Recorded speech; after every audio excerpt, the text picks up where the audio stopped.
बिस्मिल्लाहिर्रहमानिर्रहीम, अस्सलाम वालेकुम। आज 20 जनवरी बरोज़ बुध हम बात करेंगे लफाफा ब्रिगेड की। आज इस्लामाबाद हाई कोर्ट में तारीखी छितरोल और लफाफा ब्रिगेड की किस तरह चीफ जस्टिस अतर मिनुल्लाह ने दौड़ें लगवाई और उसके साथ साथ मरियम का पापा नवाज शरीफ कंगाल हो गया और नैब ने नवाज शरीफ की तमाम तर जायदाद जब्त कर ली। और कल जो इलेक्शन कमीशन के बाहर एक बंदर किले का मैच खेला गया, उस मैच के नताइज सामने आना शुरू हो गए हैं। आज इलेक्शन कमीशन ऑफ पाकिस्तान ने कल के मैच का नोटिस लेते हुए पाकिस्तान की तमाम 21 सियासी जमातों को नोटिस जारी कर दिए हैं कि जनाब, आप हमें हमारी आइनी ज़िम्मेदारियां याद करवाने आए थे। चलें, हमें भी अपनी आइनी ज़िम्मेदारियां याद आ गई। अब तमाम सियासी जमातें अपनी फ़ॉरेन फंडिंग का और जो अंदरूनी फंडिंग लेते रहे उनके ऑडिट की रिपोर्ट और तमाम हिसाब किताब जमा करवाएं कि कितना किस सियासी जमात ने चंदा लिया, कितनी फ़ॉरेन फंडिंग ली, लीबिया से कितने पैसे लिए। ये जो सारा एहतसाब का अमल है ये सिर्फ एक जमात के लिए नहीं होगा, अब ये तमाम सियासी जमातों के लिए होगा। अब सबसे ज़्यादा तकलीफ़ फजलुर रहमान को हो रही है क्योंकि वो मदरसों के नाम पर चंदे लेते हैं, उनकी ज़राए आमदन और उनके अखराजात मैच नहीं करते।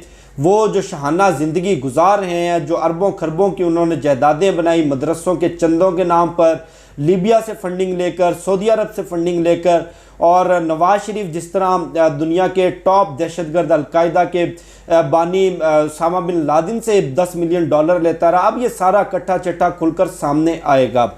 अब जनाब बहुत शोर मचता है कि एहतसाब यकतरफ़ा किया जा रहा है। एहतसाब तो हो रहा है लेकिन रिकवरी एक धेले की भी नहीं हुई, रिकवरी एक पैसे की भी नहीं हुई। अब ये सारा शोर लफाफा ब्रिगेड करता है। अब जब हम लफाफा ब्रिगेड को लफाफा ब्रिगेड कहते हैं तो हमारे अपने कई दोस्त हमसे नाराज़ हो जाते हैं कि आप उन सहाफ़ियों के लिए लफाफा ब्रिगेड का नाम इस्तेमाल कर रहे हैं जिनका 50-50 साल का तजर्बा है। देखें साहब, 50 या 100 साल का तजर्बा कोई माने नहीं रखता। गलत और सही के अंदर फ़र्क करना सिर्फ एक थोड़ी सी कॉमन सेंस को इस्तेमाल करने की ज़रूरत है। एक 15 साल का बच्चा भी गलत और सही में फ़र्क मालूम कर सकता है। और अगर अल्लाह पाक किसी की आंखों पर पट्टी बांध दे, किसी के दिल पर मोहर लगा दे, तो वो 100 साल की उम्र में भी गलत को दुरुस्त ही कहेगा। अब लफाफा ब्रिगेड पर भी बात करेंगे कि किस तरह ये पूरा लफाफा ब्रिगेड और ये पूरा टोला आज बुरी तरह से एक्सपोज हुआ। लेकिन उससे पहले कल के शोर शराबे और कल के बंदर किले के मैच में एक बड़ी अहम खबर मिस हो गई थी। बड़ी अहम खबर यह है कि बिलाखिर नैब ने नवाज शरीफ की तमाम तर जायदाद जब्त कर ली।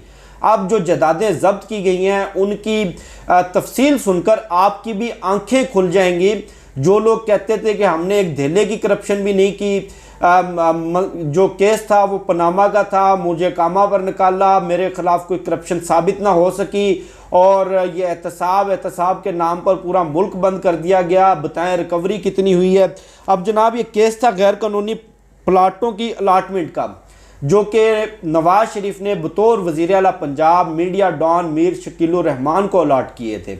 और अलाट किसके लिए किए गए?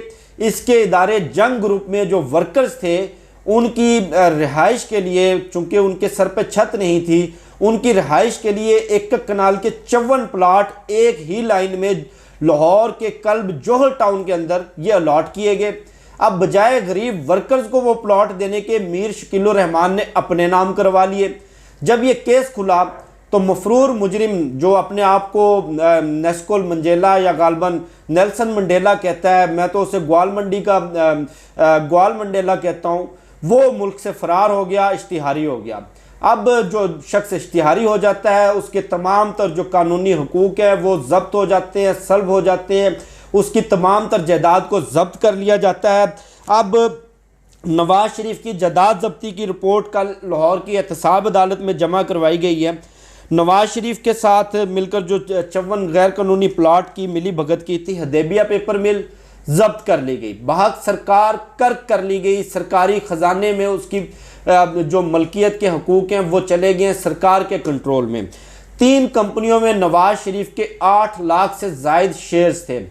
अब मैं 8 लाख रुपए की बात नहीं कर रहा, 8 लाख शेयर्स की बात कर रहा हूं 3 कंपनियों में जिनकी मालियत करोड़ों रुपया बनती है, बल्कि करोड़ों नहीं दसियों करोड़ रुपए बनती है, वो जब्त कर ली गई। लाहौर में 1547 कनाल अराजी जब्त कर ली गई जिसकी मालियत करीबन 6 अरब रुपए बनती है। और उसके साथ साथ शेखुपुरा में कोई 200 कनाल अराजी थी, वो जब्त कर ली गई। 4 गाड़ियां जिनमें लैंड क्रूजर और मर्सिडीज और लग्जरी गाड़ियां थी, ये इनकी मालियत भी करोड़ों रुपए थी, ये भी बहक सरकार जब्त कर ली गई। 2 ट्रैक्टर और जो मरी के महलात हैं, मरी के महलात जहां सोने के कमोड लगे हुए हैं, वो भी कर्क करने का प्रोसेस शुरू कर दिया गया है। मरियम नवाज ने एक दरख्वास्त भी जमा करवाई है एहतसाब अदालत में कि खुदारा मरी के महलात को जब्त ना किया जाए, हम जीते जी मर जाएंगे, हमारे सर पे छत नहीं रहेगी, हम बेघर हो जाएंगे। तो मरियम नवाज फिक्र ना करें, इमरान खान पनाह गाहों का प्रोजेक्ट शुरू कर चुके हैं, पूरे पाकिस्तान में पनाह गाहें बनाई जा चुकी हैं। आपकी लंदन तो क्या पाकिस्तान में भी कोई जायदाद नहीं, आपको रहने के लिए छत चाहिए तो इमरान खान की बनाई गई पनाह गाह हाजिर है। अब जनाब लफाफा ब्रिगेड, ये जो इन पर बात करें, इनको इनकी असलियत याद दिलवाएं तो इनको तकलीफ़ होती है। आज़ादी इज़हार राय पर हमला गर्दानते हैं, लेकिन आज़ादी इज़हार राय इनकी उस वक्त जा मरती है जब करप्ट इश्तिहारी मुजरिमान के रिलीफ के लिए बतौर तर्जुमान ये इस्लामाबाद हाई कोर्ट में एक रिट लेकर जाते हैं। 16 ये लफाफा ब्रिगेड के एक टोला था और ये सारा मामला शुरू हुआ। सुप्रीम कोर्ट ऑफ पाकिस्तान ने एक हुक्म जारी किया, जो अदालती मफरूर मुलजमान और जो अदालती मुजरिमान हैं जिनको डिक्लेयर किया जा चुका है मुजरिम, जो इश्तिहारी हैं, उनकी तकारीर दिखाने के ऊपर पाबंदी लगाई जाए लाइव नशरियात पर, और देखा जाए कि क्या आया उनकी जो तकरीर है वो रियासती इदारों के ख़िलाफ़, अदलिया के ख़िलाफ़ तो नहीं, किसी कानून की खिलाफ वर्जी तो नहीं, आया उनकी तकरीर जो उनके केसेस चल रहे हैं उस पर असरअंदाज होने की कोशिश तो नहीं। अब 1 अक्टूबर 2020 को सुप्रीम कोर्ट ऑफ पाकिस्तान के हुक्म पर पैमरा ने एक ऑर्डिनेंस जारी किया और तमाम मफरूर मुजरिमान की तकरीर लाइव नशर करने पर पाबंदी लगा दी गई। और इन तमाम मफरूर मुजरिमान के अंदर जनरल मुशर्रफ भी शामिल है, नवाज शरीफ भी शामिल है, इसहाक डार, हसन नवाज, हुसैन नवाज। अब जनाब 16 सहाफ़ियों पर मुश्तमिल एक लफाफा ब्रिगेड का टोला, जिसमें आसमा शराजी, हामिद मीर, सलीम साफ़ी, गरीदा फ़ारूकी, नजम सेठी, नसीम ज़ारा, महमल सरफराज, ये सारे लोग शामिल थे। ये एक रिट पिटिशन लेकर गए इस्लामाबाद हाई कोर्ट में, चीफ जस्टिस अतर मीनुल्लाह की अदालत में। स्पेसिफिक रिट पिटिशन थी कि इसहाक डार और नवाज शरीफ की तकारीर के ऊपर पाबंदी लगाई गई है, ये पाबंदी हटाई जाए, ये आज़ादी इज़हार राय के खिलाफ है। वकील किसे किया गया? सलमान अकरम राजा को। अब कहते हैं मज्जा मज्जा दियाँ पहना होंदियां ने। सलमान अकरम राजा ये वही वकील हैं जो पनामा में इनकी तर्जुमानी करते थे, इनकी वकालत करते थे और करोड़ों रुपया फीसों की मद में इनसे हींट चुके हैं।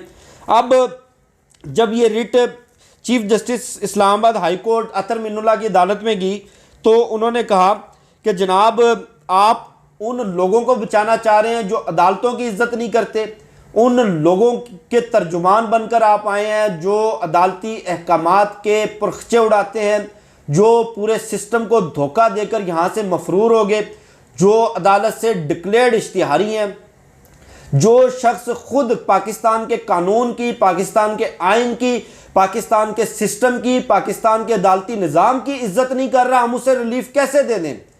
तो जब इतने सख्त रिमार्क सामने आए तो इस लफाफा ब्रिगेड में से 4 सहाफ़ियों ने अपनी दरखास्तें वापस ले ली और कहा कि जनाब वो कुछ टेक्निकल गलतियां थीं। ये स्पेसिफिक इसहाक डार और नवाज शरीफ के लिए दरख्वास्त लेकर गए थे। उसके बाद जब मीडिया में शोर उठा तो वजाहतें देने लगे, आए बाएँ शाएँ करने लगे, जमहूरियत के पीछे छुपने लगे, आज़ादी इज़हार राय के पीछे छुपने लगे। आज बिलाखिर सलमान अकरम राजा ने ये दरख्वास्त वापस ले ली है, मुकम्मल तौर पर विड्रॉल कर ली है और प्ली ये किया है कि दरख्वास्त में गलतियां रह गई थी, उन गलतियों को दुरुस्त करना है और उन गलतियों को दुरुस्त करके हम दोबारा ये दरख्वास्त दायर करेंगे। अब कौन सी गलतियां रह गई थी? शायद इनके लिफाफे बंद हो गए थे, शायद ये इनकी जो तर्जुमानी है नवाज शरीफ की वो बुरी तरह से एक्सपोज हुई। अब बेचारे नवाज शरीफ को बचाने चले थे और ख़ुद अपने आप को एक्सपोज करवा बैठे और इन्होंने दरख्वास्त बिल्कुल उसी तरह वापस ली है जिस तरह शहबाज शरीफ ने अपनी ज़मानत की दरख्वास्त उस वक्त वापस ली जब उसे ये यकीन हो गया कि अब मुझे कोई रिलीफ मिलने वाला नहीं है। और अगर ये दरख्वास्त वापस ना लेते तो मेरिट के ऊपर रद्दी की टोकरी में फेंक दी जाती और सख्त तरीन ऑब्जर्वेशन भी इस दरख्वास्त में जजमेंट का हिस्सा बनती और ये लोग कहीं मुंह दिखाने के काबिल नहीं रहते। अब बड़ी मासूमियत से ये बैठकर इमरान खान पर तनकीद करते हैं, बड़ी मासूमियत से बैठकर आज़ादी इज़हार राय, आइन, कानून, अदालती निज़ाम के ऊपर तनकीद करते हैं। इन लोगों में ज़रा सी शर्म हया नहीं कि उन चोरों के लिए जिनकी वजह से पाकिस्तान को अरबों रुपए का नुकसान हुआ, उन लुटेरों के लिए जो आज इश्तिहारी और मफरूर बनकर लंदन में बैठे हुए पाकिस्तान के रियासती इदारों पर हमला करते हैं, उनकी तर्जुमानी करने के लिए ये बाकायदा रिट पटिशन लेके बाकायदा फ्रीक बन के इस्लामाबाद हाई कोर्ट में गए और आज इनको तारीखी ज़िल्लत का सामना करना पड़ा, रुसवाई का सामना करना पड़ा। और बेशक जो सच्चाई का साथ नहीं देता, जो बुराई का साथ देता है, उसके मुंह पर अल्लाह पाक ऐसे ही कालक मलते हैं, उसका उसी तरह से एक्सपोज किया जाता है उसका असल चेहरा दुनिया के सामने, जैसे आज ये एक्सपोज हुए। मुझे शफकत अली को दीजिए इजाज़त, इंशाल्लाह फिर नेक्स्ट वीडियो में मुलाकात होगी। पाकिस्तान जिंदाबाद।